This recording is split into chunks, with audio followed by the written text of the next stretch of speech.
Dear officers, ఇండియాలో మొదటిసారిగా CBI, IB, state police ఈ 3 డిపార్ట్మెంట్స్ కలిపి స్పెషల్ టాస్క్ ఫోర్స్ అనే కొత్త విభాగాన్ని ప్రారంభించాం. ఈ టాస్క్ ఫోర్స్ ముఖ్యమైన పని విదేశాల నుంచి ఇండియాకు వచ్చిన టెర్రరిస్టుల యాక్టివిటీస్ కనిపెట్టడమే. కొంచెం అర్థమయ్యేటట్టు చెప్పండి sir. I will tell you. పోయిన శనివారం వైజాగ్ హార్బర్ కు వచ్చిన ఒక షిప్ లోంచి అరెస్ట్ చేయబడిన 2 తీవ్రవాదులు తప్పించుకున్నారు. వాళ్ళు భయంకరమైన తీవ్రవాదులని intelligence bureau report. Rajasthan border లో కొందరు ఉగ్రవాదులు తిరుగుతున్నారని బార్డర్ సెక్యూరిటీ ఫోర్స్ ఇన్ఫర్మేషన్. వాళ్ళందరూ వేరువేరు ప్రాంతాల నుంచి వచ్చినప్పటికీ మన రాష్ట్రంలో అందరూ కలవబోతున్నారని research and analysis wing information. So కనుమరుగ్గా ఉన్న శత్రువులతో పోరాటానికే ఈ స్పెషల్ టాస్క్ ఫోర్స్. ఈ విభాగానికి పోలీస్ డిపార్ట్మెంట్ నుంచి mister Deepak Raj, mister Dilip Sharma, IB నుంచి mister Suresh, mister RS Babu and CBI నుంచి మిస్టర్ విజయ్ అండ్ మిస్ గాయత్రిని సెలెక్ట్ చేశాను. ఈ విభాగానికి డైరెక్టర్ గా బిఎస్ఎఫ్ లో వర్క్ చేసిన మిస్టర్ హరికృష్ణను అపాయింట్ చేశాను. నేను ఈ టాస్క్ ఫోర్స్ డైరెక్టర్ గా మిస్టర్ హరికృష్ణని ఎందుకు అనుకున్నానంటే, ఆ మధ్య కాశ్మీర్ లోయలో కార్గిల్ కథన రంగంలో మన వీర జవాన్లు పాకిస్తాన్ చొరబాటుదారులను ఎలా తరిమి కొట్టారో అదే విధంగా 3 మాసాల క్రితం రాజస్థాన్ ఎడారిలో జైసల్మార్ సరిహద్దు ప్రాంతంలో ప్రవేశించిన పాకిస్తాన్ తీవ్రవాదులను ఒక బిఎస్ఎఫ్ అధికారిగా మిస్టర్ హరికృష్ణ ఎలా ప్రతిఘటించారో మీకు తెలుసా?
Thank you.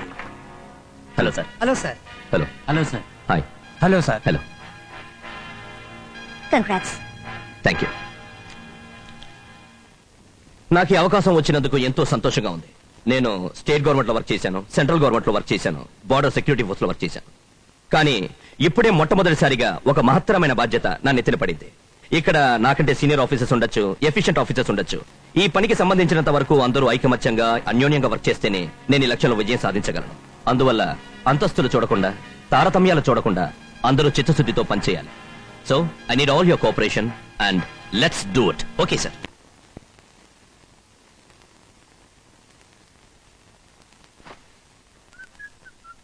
రే ముక్తార్, ఓ హ్యాపీ న్యూస్. నేనే ఈ సిటీలో ఇప్పుడు లీడింగ్ ఫోటోగ్రాఫర్ని. తెలుసా నీకు? రే, గూడెంలోని పచారీ కొట్టు వ్యాపారం బాగా సాగుతోందా? అక్కడ బ్లాక్ అనే రౌడీ ఉన్నాడే, వాడిని క్లోజ్ చేశాను. నవరా నవ్వు. My problem is over. ఇక ఆ గూడెంలో ఎవరికి నా మీద సందేహం రాదు. ఒక ప్రాబ్లం సాల్వ్ అయింది, కానీ ఇంకో ప్రాబ్లం స్టార్ట్ అయింది. మనల్ని పట్టుకోవడం కోసమే ఈ ఇండియన్ గవర్నమెంట్ కొత్తగా స్పెషల్ టాస్క్ ఫోర్స్ స్టార్ట్ చేసింది. దాని గురించి నువ్వే వరి అవ్వకు. దాని డైరెక్టర్ హరికృష్ణ, ఆయన చెల్లెలు నా క్లాస్మేట్. ఆ అమ్మాయి హెల్ప్ తో వాళ్ళ అన్నయ్య గురించి ఇన్ఫర్మేషన్ అంతా తెలుసుకుంటాను. మనం భయపడాల్సిన పనేం లేదు. అదలా ఉంచు. నజరీన్ బాను అనే ఒక అమ్మాయిని చూపించానే, వాళ్ళ ఇంటికి వెళ్ళమన్నాను, వెళ్ళావా? ఇప్పుడు ఆ మొత్తం ఫ్యామిలీ నా కంట్రోల్లోనే ఉంది. నా చేతిలో వాళ్ళు కీలు బొమ్మలైపోయారు. ఇది మా అన్నయ్య రూమ్. వావ్, రండి రండి, లోపల చూడండి. వావ్, ఎలా ఉంది? అవును, మేము ఎప్పుడు ఇక్కడ అల్లరి చేస్తూ ఉంటాం. Very good. ఏ అటు చూడు, ఆ ఫోటోలో ఉన్నాడే ఆయనే మా బావా. ఇంతకంటే గ్రాండ్ గా ఉంటుంది. నా రూమ్ పైన ఉంది. ఆ ఫోటోలో నేను కూడా ఉన్నాను. మా అమ్మ, మా నాన్న, ఇది మిస్ ఇండియా. నాకేం తక్కువే? ఏం తక్కువ లేదు, అన్ని కొంచెం ఎక్కువే ఉన్నాయి. అన్నయ్య, వదిన లేదు, త్వరలో జరగబోతుంది. కానీ ఈవిడే మా వదిన. ఇది కూడా నాకు వదినే. ఏ కథలు చెప్పకే. అవును, మా అన్నయ్యను పెళ్లి చేసుకోబోతోంది.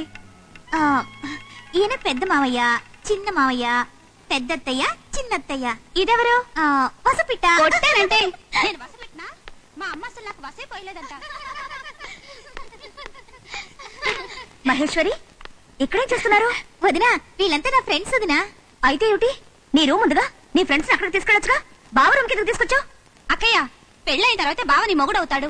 ఇప్పుడు నీకు బావే, నాకు బావే. మా ఫ్రెండ్స్ నీ రూమ్ కి తీసుకెళ్లాలో మాకు తెలుసు. ఏ, నీకేమైంది? రా రా ఇటు. బావ special task force director. Important files ఇక్కడ ఉన్నాయి. అందుకోసం అంటే తారాజవా ఎగిరి పడతావే. నవ్వు.